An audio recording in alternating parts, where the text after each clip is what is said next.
Welcome back to our channel info 366. இன்னைக்கு என்ன இன்ஃபர்மேஷனோட நான் உங்களை வந்து சந்திக்கிறேன் அப்படின்னா, நேத்துல இருந்தே எல்லாராலையுமே பரபரப்பா பேசப்பட்டு இருக்க ஒரு விஷயம், விஜய் அவர்களும் சங்கீதா அவர்களும் வந்துட்டு ரொம்ப நெருக்கமா இருந்தாங்க. 27 வருஷத்துக்கு மேல இருந்திருக்காங்க. ஆனா சங்கீதா அவர்கள் வந்துட்டு சடனா இப்போ டிவோர்ஸ்க்கு அப்ளை பண்ணியிருக்காங்க.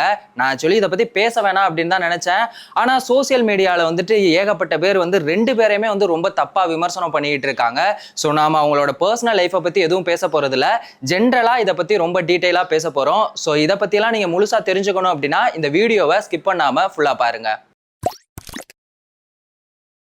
நேத்துல இருந்தே சங்கீதா அவர்கள் வந்துட்டு டிவோர்ஸ் பண்ண ஒரு விஷயம் தான் வந்துட்டு சோசியல் மீடியால வைரலா போயிட்டு இருக்கு. அவங்க அந்த சொன்ன விஷயமே வந்து வைரலா போயிட்டு இருக்கு. அதையும் தாண்டி அந்த டிவோர்ஸ் அப்ளை பண்ண அந்த மனுவில் சொன்ன விஷயம் தான் வந்து ரொம்பவே ஷாக்கிங்கா இருக்கு.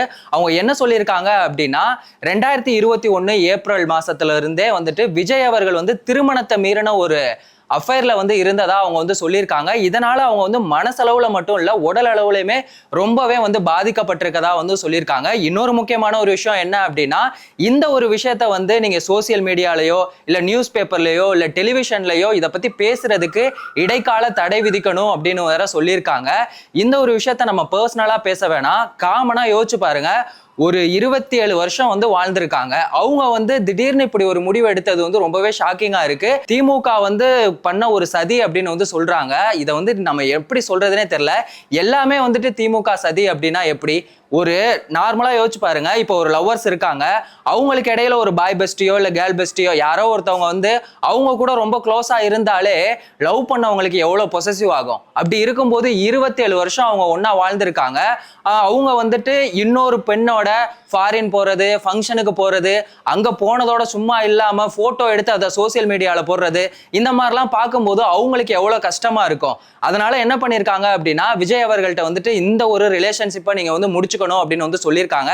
இதுக்கு விஜய் அவர்களுமே ஆரம்பத்துல ஓகே அப்படின்னு சொல்லிட்டு, ஆனாலும் இந்த ஒரு அஃபேரான இந்த ரிலேஷன்ஷிப்பை வந்து அவர் வந்து கண்டினியூ பண்ணியிருக்காரு. அதனால வந்துட்டு அவங்க ரெண்டு பேருமே ஒரே வீட்டுல இருந்தாலும் வந்துட்டு தனித்தனியா தான் இருந்திருக்காங்க. இதெல்லாம் எவ்வளவு கொடுமையான ஒரு விஷயம். எப்போ நம்ம வந்து ஒரு விஷயத்த வந்து ஈஸியா பேசிடலாம், டிவோர்ஸ் அப்ளை பண்ணியிருக்காங்க அப்படின்னு சொல்லிட்டு ஒரு பக்கம் வந்து கொண்டாடிட்டு இருக்காங்க, இன்னொரு பக்கம் விஜய் அவர்களுக்கு சப்போர்ட்டா பேசிட்டு இருக்காங்க. ஆனா சங்கீதா அவர்களை வந்து தேவையில்லாம விமர்சனம் பண்ணிட்டு இருக்காங்க.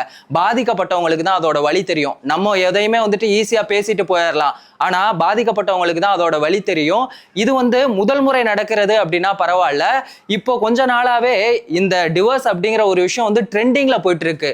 ஏன்னா நமக்குலாம் ரொம்ப ஷாக்கிங்கா இருந்தது என்ன அப்படின்னு பாத்தீங்கன்னா, ஜிவி பிரகாஷ் சைந்தவி அவங்க வந்து எவ்வளவு க்ளோஸான ஒரு ரிலேஷன்ஷிப் அப்படின்னு நம்ம எல்லாருக்குமே தெரியும். அவங்க டிவோர்ஸ்க்கு அப்ளை பண்ணாங்க, ஜெயம் ரவி அப்ளை பண்ணாரு. அதுக்கப்புறமா யாரு அப்படின்னு பாத்தீங்கன்னா செல்வராகவன் கூட இதுல வந்து அப்ளை பண்ணியிருந்தாங்க. இதெல்லாம் வந்துட்டு யாராலையுமே பெருசா பேசப்படல. ஆக்சுவலி அதை பத்தி பேசியிருந்தாங்க. ஆனா இன்னைக்கு விஜய் அவர்கள் அப்படிங்கறனால இது ரொம்ப தீயா போயிட்டு இருக்கு. அந்த அளவுக்கு தான் இப்போ எல்லாருமே இதை பத்தி பேசிட்டு இருக்காங்க அப்படின்னு தான் சொல்லணும். ஆக்சுவலி இந்த மாதிரி திருமணத்தை மீறிய ஒரு ரிலேஷன்ஷிப்ல இருந்தா அதுக்கு என்ன மாதிரியான சட்டம் முன்னாடி இருந்துச்சு தெரியுமா? செக்ஷன் 497 படி இந்த மாதிரி திருமணத்தை மீறிய ஒரு இல்லீகல் அஃபேர்ல இருந்தாங்க அப்படின்னா அவங்களுக்கு வந்து 5 வருஷம் ஜெயிலு, அது மட்டும் இல்லாம அபராதம் அப்படிங்கிற ஒரு விஷயம் இருந்துச்சு. ஆனா 2018 இதை வந்து ரத்து பண்ணிட்டாங்க. என்ன ஆச்சு அப்படின்னா, இந்த மாதிரி திருமணத்தை மீறின ஒரு உறவுல இருக்கிறது வந்து சட்டப்படி அவ்வளோ பெரிய தப்பெல்லாம் வந்து கிடையாது. உங்களுக்கு இந்த உறவுல இருக்க விருப்பம் இல்லை அப்படின்னா நீங்க வந்துட்டு லீகலா வந்துட்டு டிவோர்ஸ் அப்ளை பண்ணி பிரிஞ்சுக்கலாம், அது உங்களோட விருப்பம் அப்படின்னு வந்து சொல்லியிருக்காங்க. இப்போ சோசியல் மீடியால என்ன மாதிரியான விமர்சனங்கள் வந்துட்டு இருக்கு அப்படின்னு பார்க்கலாம். ஒரு பக்கம் விஜய் அவர்களுக்கு வந்துட்டு ஆதரவா வந்து பேசிட்டு இருக்காங்க. ஆனா எனக்கு என்ன அப்படின்னா, இப்ப விஜய் அவர்கள் வந்து தப்பு பண்ணாங்க அப்படின்னு நான் சொல்லல. ஒருவேளை அவர் தப்பு பண்ணியிருந்தாரு அப்படின்னா யாரா இருந்தாலும் தப்புனா அது தப்பு தானே. அதை போயிட்டு நம்ம வந்து நார்மலைஸ் பண்ண முடியாது. ஏன்னா இதுல பாதிக்கப்பட்டது அவங்களோட ஒய்ஃப். வேற யாராவது வந்து இந்த மாதிரி விஜய் அவர்கள் என்னை ஏமாத்திட்டாரு அப்படின்னு வந்து சொன்னாங்கன்னா நீங்க சொல்ற மாதிரி இது வந்து ஒரு திட்டமிட்ட சதி அப்படின்னு சொல்லலாம். 27 வருஷம் அவங்க கூட வாழ்ந்திருக்காங்க. அவங்க வந்து டிவோர்ஸ்க்கு அப்ளை பண்ணியிருக்காங்க. இதையும் வந்துட்டு நம்ம வந்து சதி பண்ணிட்டாங்க, யாரோ ஏவி விட்டாங்க அப்படின்னு வந்து சொல்ல முடியாது. ஏன்னா மற்றவங்க மாதிரி அவங்க வந்துட்டு காசு வாங்கி பண்ணணும் அப்படிங்கிற அவசியமே கிடையாது. அவங்களே எவ்வளவோ பெரிய பணக்காரங்க, அவங்க வந்துட்டு இவ்வளவு சீப்பா நடந்துக்கணும் அப்படிங்கிற அவசியம் இல்லை. இவங்க அதனால எவ்வளவு தூரம் பாதிக்கப்பட்டிருந்தா அவங்க இப்படி ஒரு முடிவு எடுத்திருப்பாங்க. ஸோ இன்னொரு விஷயம் என்ன அப்படின்னா, இதை வந்துட்டு பர்சனலா வந்துட்டு யாரோட லைஃபை பத்தி நம்ம பேசக்கூடாது. ஆனா இதை வச்சுட்டு ஏகப்பட்ட பேர் வியூஸுக்காக வந்து ரொம்ப கேவலமா இதை பத்தி பேசிட்டு இருக்காங்க. ஸோ அதை வந்து அவாய்ட் பண்ணிக்கோங்க.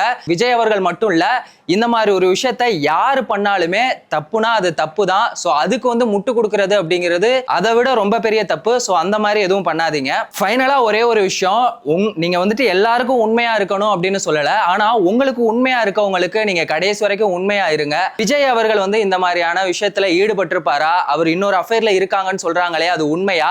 சங்கீதா அவர்கள் திடீர்னு டிவோர்ஸ் அப்ளை பண்ணதுக்கான காரணம் என்ன? இதை பத்தி உங்க கருத்தை மறக்காம கமெண்ட் செக்ஷன்ல சொல்லுங்க. எந்த ஒரு இன்ஃபர்மேஷனா இருந்தாலும் அதை 5 நிமிஷத்துல தெரிஞ்சுக்கணும் அப்படின்னா நம்ம சேனலை மறக்காம சப்ஸ்கிரைப் பண்ணுங்க. அப்படியே ஷேர் பண்ணி சப்போர்ட் பண்ணுங்க. வேறொரு வீடியோல வேறொரு இன்ஃபர்மேஷன்ல நம்ம திரும்பவும் சந்திக்கலாம்.